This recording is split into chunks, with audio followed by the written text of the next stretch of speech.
Hey guys, welcome back to a new video. Today we're going to be doing what we always do, have a few new pickups here to talk about. This hasn't been a priority of mine to do pickups the past few months with everything that's going on. I keep my eye out for new things that are coming out, but there's kind of a lull in releases and just kind of mitigating my priorities at the moment. So a few new things, like I said, Little Monsters on Blu-ray from Best Run Video, classic Fred Savage, Howie Mandel. More of a kid's movie, but it's been a long time since I've seen it, so it'll be a really good trip down memory lane. It's been over 20 years since I've seen this, so really happy to have this out. And nice quality slip. Good release. Gotcha. Spy, thriller, comedy type thing from the mid-'80s. Probably not a great film. I haven't seen it in a long time, but I saw it was coming out from Kino Lorber, so I figured why not pick it up. It was relatively inexpensive. And again, it'd be a good little nostalgia trip for me because it's been, again, a long time since I've seen that one. They re-released from Scream Factory, Vincent Price Collection Volume 1. I believe this is exactly the same as the original release. It's got 6 films on here. It's got the booklet. Maybe they trimmed some extras. Maybe there were some rights issues. Not really sure. But it's brand new, readily available, $40-50. You don't have to pay $100 on Amazon or eBay anymore for this one. It's back in print, and I'm really happy to get this one. I missed out on it the first time, so I'm glad to get it the second time around. But really, I guess the primary reason for making this video is this guy came in today. Friday the 13th Scream Factory, Deluxe Collector's Edition, every film, all that nice stuff there. And we'll dig into this one in just a minute. Okay, so there's a better look at the individual discs here. 1, 2, 3, 4, 5, 6, 7, 8, 9, Jason X, Freddy vs. Jason, and the remake, all in individual cases with the bonus disc and a little booklet there. Very nice.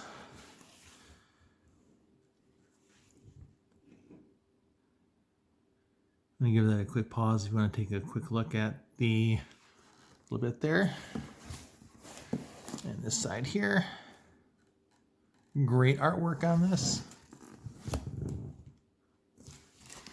And I already pre-sliced the back to make it a little bit easier to open. All the different Jasons. That's awesome. Really, really cool looking here. So undo all this stuff here. And we can go through each individual disc. Okay, so made them really easy to separate here. And just push them all back in. Classic artwork from part 1. I think we're all pretty familiar with that.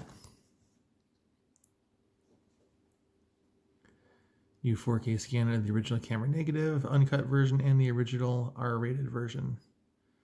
So really cool. So you have the uncut disc here, theatrical disc here. It looks like there's some alternate artwork on the back there. Like a lot of people, I've never seen this artwork before. It looks very, late 70s, early 80s for these types of films. So I don't know if this is something that was kind of shelved in favor of, the cover art that we're more familiar with, but pretty cool to have some different artwork I've never seen before for part 1. Classic VHS-esque cover. And same thing for part 2. I think we're all pretty familiar with that. 4K scan, original camera negative. And of course, the big thing everyone is waiting for in this particular release is there is some footage from part 2 that was previously lost, but then found on a VHS tape from someone who was involved with the production. I can't remember who it is exactly, but I'm really interested to crack that open soon, give it a spin, and see what the found footage is all about. Part 3, again, the classic part 3 VHS-ish cover art. 4K scan, new 3D transfer. And that's right, this has a 3D transfer, so you have a Blu-ray player that does 3D playback and a 3D TV. You can watch it in that that presentation without any kind of crazy glasses. And I think this is the purple Jason that maybe inspired the NES game. Maybe I think it's sort of like a Japanese or German artwork, I believe that is. Could be wrong, I'm not sure. Don't take my word for it. 3 is probably my favorite. Maybe 2, I don't know. And then the classic part 4. There's Feldman and his mask. And again, a 4K scan, the original camera negative. So at least we're getting some new scans of some of these here.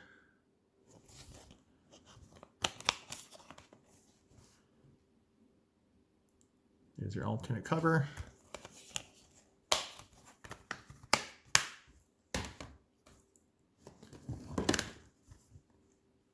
Interesting that part 5 didn't go with the glowing hockey mask. I've seen this art before, but I'm kind of curious why they didn't use the classic VHS cover. All right, so this one does not have a new scan. So they're probably using whatever HD Master was used on the last set that was put out in that joint effort by Paramount and New Line. Yeah, very interesting. I'm kind of curious as to why. Maybe it's the rights issue that the other artwork wasn't included. And I don't know if this is the original poster or not. It was kind of lame. And rightfully so. Part 5, for obvious reasons, no spoilers, not one of the greatest sequels. I enjoy it. I like it just fine. But, yeah. So here's part 6. Again, going back to the artwork we all know and love. This is great, too. Whoever came with that concept did such a good job. And again, no new transfer here, according to the back anyway. And if it is, it's probably a 2K scan, but they're not saying it is. So I'm guessing, again, it's probably what they did on the last set. Interesting here, there's no alternate cover art. But a great shot from the film, of course. Kind of curious on these choices here. I wonder if it was a time constraint or if rights became an issue. Classic Part 7 artwork.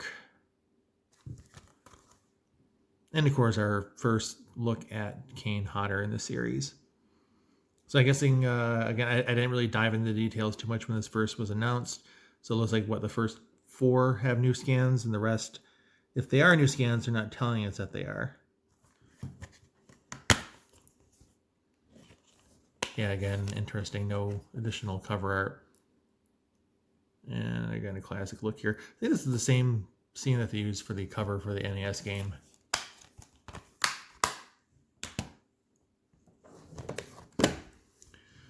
Part 8, Jason Takes Manhattan. Again, going with her classic cover art. Just repeating myself at this point. Nice cases. I like the cases on here. I know some people were complaining they weren't black like the Halloween set, but they're actual like Blu-ray cases. That's really nice. Got Slimy Jason. Again, Kane Hodder reprising his role. Funny moment from the film. From, you know, like the 1 second that they actually shot in Manhattan. Jason Goes to Hell. And I did have the other set, the tin set. I sold that in favor of this one. But that tin set was lacking one version of this. I don't remember if that one had the uncut or the R-rated cut. I think it was the R-rated cut in the tin version. This has both unrated and theatrical versions, as you can see. New 2K scan of the inner positive, which is awesome. I do have the unrated DVD of this, so this would be a nice big upgrade here. 2 discs, unrated and theatrical. So it's nice to give them some separate discs there. Again, looks like we've got nothing too dissimilar from the front.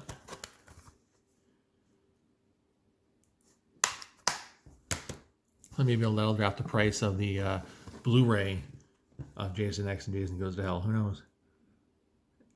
Kane Hodder's final appearance in the series, Jason X, Jason in Space. They always say a series jumps a shark, or maybe I always say the series jumps a shark when they go in space.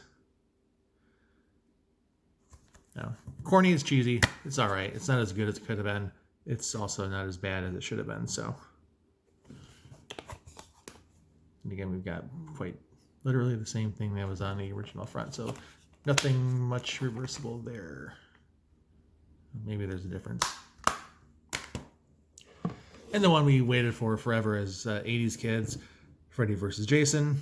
Took a long time for this to come out. It felt like every year there was a rumor that this is the year, and we finally got it. I don't remember when this came out. 2003.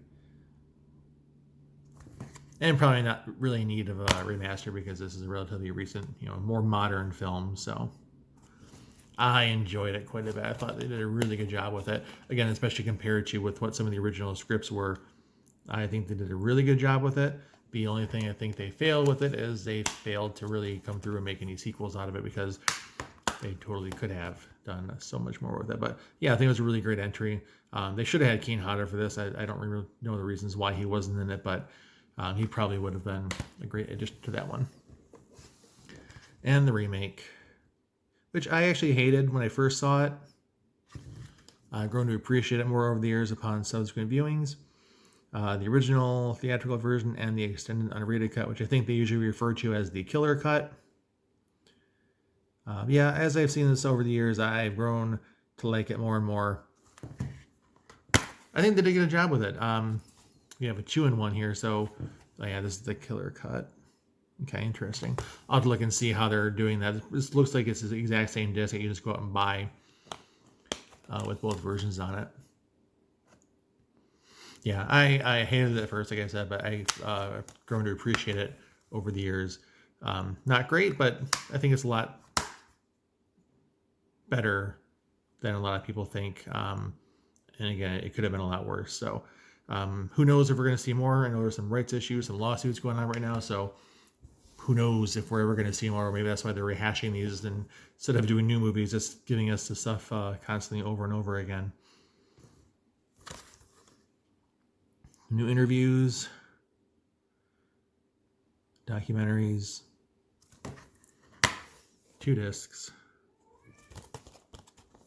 bonus disc 1, bonus disc 2, and Adrian King from the very end shot of the first movie. Really good stuff. Cannot wait to start getting into this. One of the things I really like about this set, especially compared over the tin set, is that had a number of films where they were 2-on-1. This has everything on its own disc, which is great. So here is the little booklet. Just going to give this a quick flip through.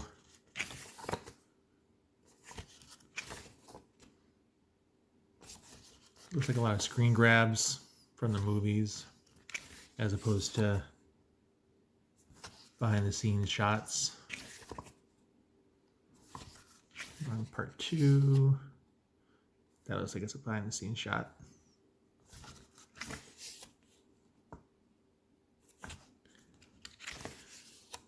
And not a whole lot to say. We're going on to part 3. I'll probably end up giving this a read one day soon here. But I think the more important thing here is to actually dig into the set and start watching it. So I did get the deluxe edition. I do have the posters. I'm not going to go through those right now. Those are usually pretty cumbersome. They're really awkward to try to fold them out and they're rolled, but try to roll them out and get them to look decent. I'll keep them in the packaging for right now. Yeah, it looks like it's going to be a great set.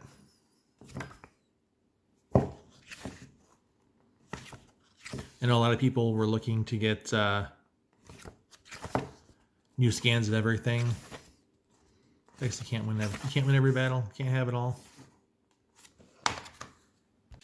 So there we go again. Just the another look at this great set from Screen Factory. Box is really nice looking. Feels great. This little J-card looking thing. Oh, there's some more artwork on that side. Like I said, I know a lot of people were hoping to get new scans of every film. We got new 4K scans of the first 4 films, so maybe they'll do actual 4K releases down the line. Who knows? Are you going to buy this again if it happens? I don't know if I will or not. It just depends on what we get. And I know a common complaint when these new releases come out is there's no unrated cut of Part 7 or a director's cut of Part 7 or stuff like with Part 2. Like those elements were just gone. They were missing. They didn't exist until someone actually asked the question and they found out they did have them on a VHS tape somewhere that was supposedly pretty decent quality. But any of these elements from especially the earlier films, I know Part 7 they have some rough footage, some gorier scenes or bloodier scenes, but the fact of the matter is a lot of these elements probably just don't exist anymore. And if they do, they're probably not in any condition to be restored and to put in any film. Of course, any original negatives, or I think Part 9, I think it was the inner positive scan. A lot of these original elements probably don't exist outside of whatever master or negative exists of the actual theatrical cut. The Part 1 was actually done as a uncut version way back in the 90s, I believe, on a Japanese import Laserdisc. So I've seen that, I've had that for many, many years. And I don't know why that never came out over here before then. And it took until Blu-ray until we got an actual official release of that, which is pretty interesting to me. So I don't think that was ever on DVD. It may have been. But yeah, just one of those strange things that we got an uncut version of Part 1, but there's all these other spoken of versions of Part 7, for example. I think that's one of the biggest ones that was really heavily cut that we're probably never going to see. Again, it kind of goes back to my thing that big studios don't really care about small films. They did what they were supposed to do. They made one Friday the 13th movie every year, or thereabout almost every year. They didn't cost much to make, and they usually made a lot at the box office. So they're really just looking to turn a profit rather than catering to the fans. So in the set, we do get an uncut version of Part 1. We get I don't know how much extra footage of Part 2. I know the footage in Part 2 is not incorporated into the film. It's on there as an extra. So I'm kind of curious to see what they actually do have. And then we get an official release of Part 9 uncut, which is great. And then, of course, the most recent one, the remake, we get both uncut and theatrical cuts. But yeah, I don't think we're ever going to see anything above and beyond the theatrical cuts of the other films. Those elements probably don't exist. And like I said, if they do, they're probably in no condition to actually restore. So fingers crossed, maybe one day, but who knows? So is this the Ultimate Edition? Is this the last one, or is this the penultimate edition? Will we see something else down the line? Will they do a super duper 4K release? And if they do, again, will you buy it? Depending on what is out, I probably won't, since I've bought all these films like 20 times before. So let's look at the Friday the 13th set from Scream Factory and a couple of other random pickups for the past few months. I'm sure everyone else is doing unboxings of this, so thanks for watching. I appreciate it. I'm sure it's going to be a great set, and I'll report back after watching a few of them. So thanks, guys. Take it easy. See you in the next one. Almost forgot too. This came today. Spirit Halloween exclusive. I think it's an exclusive. Maybe it's not. Yeah, it is. It says so right there. Can't read. Sam from Trick or Treat Funko Pop. It's pretty big compared to normal Funko Pop. Yeah, get them online. $20, $29. Pretty cool. Bonus footage.